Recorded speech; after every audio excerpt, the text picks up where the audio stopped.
country. We've got tremendous research.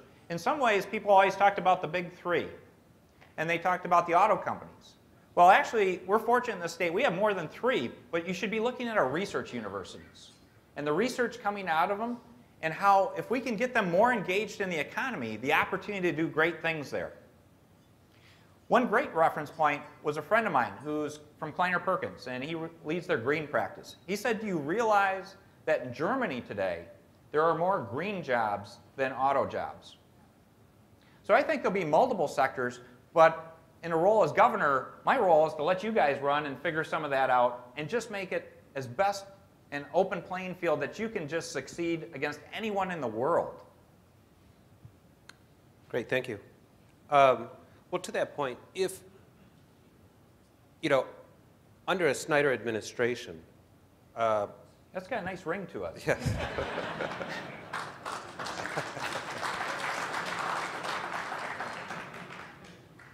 I mean, how do you make Michigan cost competitive in terms of low taxes, high customer service, and really competing with anybody in the world in terms as a region and a state? Mm-hmm. Detroit being the region. You can also argue Grand Rapids and Flint and some of the other places. But how, how do you get there? I mean, what's your plan to get Michigan turned around and really be a magnet for economic development? One of the key starting points is to reinvent government. We have a broken government. Seriously. I'll give you 2 reference points. One, if you go around, you can collect either from the new group, Business Leaders of Michigan, the Michigan Chamber, the West Michigan Business Alliance. I could probably go for a list of 6 or 7 different groups that they've had proposals to reduce the cost of Michigan government by in the range of $2 to $3 billion that pretty much everybody agrees on, that our legislature and our governor has absolutely done nothing with for years. Some of these proposals have been out there 2 or 3 years. The second piece is I don't think that's going far enough, because that's still working under a broken construct. Government now operates as a bureaucracy, where basically there are departments that say, we do a bunch of activities, so give us a bunch of money. Next year we're going to do more stuff, so we're going to need more money. And what you end up is special interests arguing on the margin about who gets dollars, who gets more dollars, who gets fewer dollars. That's a ridiculous construct. If that was a business, they would be out of business. The right way to do it, which places like the state of Washington has done, is to go to outcome-based budgeting. I actually like to call it value for money budgeting. To say, we're going to have citizen input, a transparent budget process that says, here are the things you want to sign government up to deliver in terms of outcomes that are going to be measured, you're going to hold us accountable for against the other states, other countries, and our report card is going to be the state of the state address, not a cheerleading session. And then once those are defined, I want to redesign government.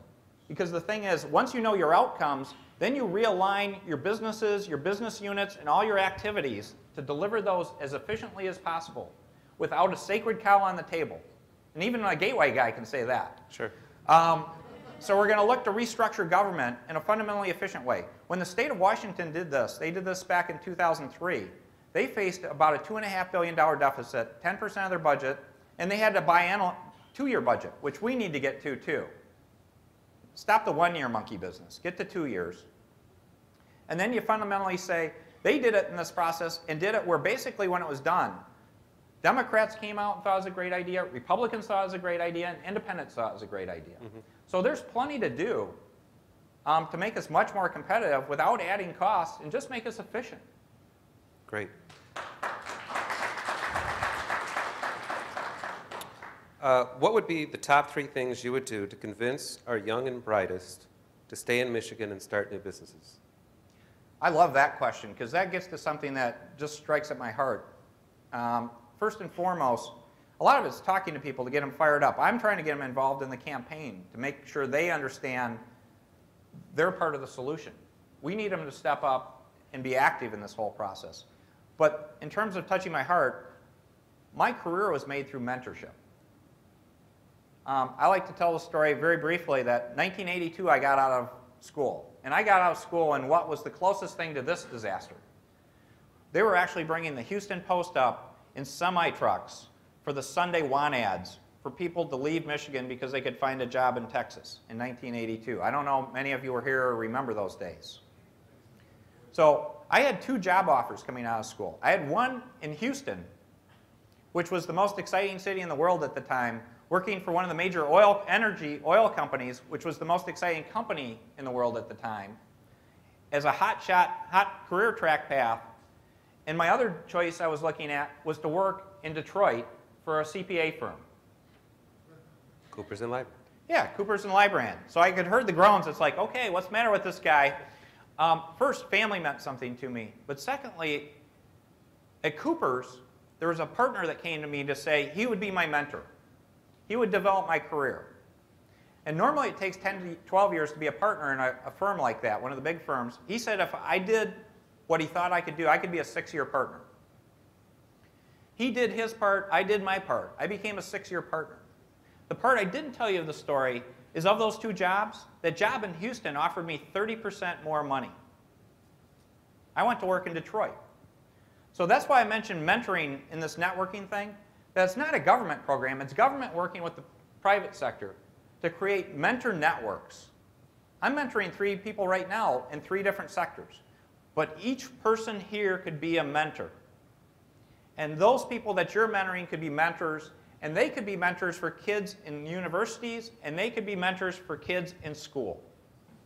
If you do that, the kids are going to stick, they're going to get excited, they're going to see careers, they've got personal touch. That's how you start solving these problems. It's not by throwing money at it. It's about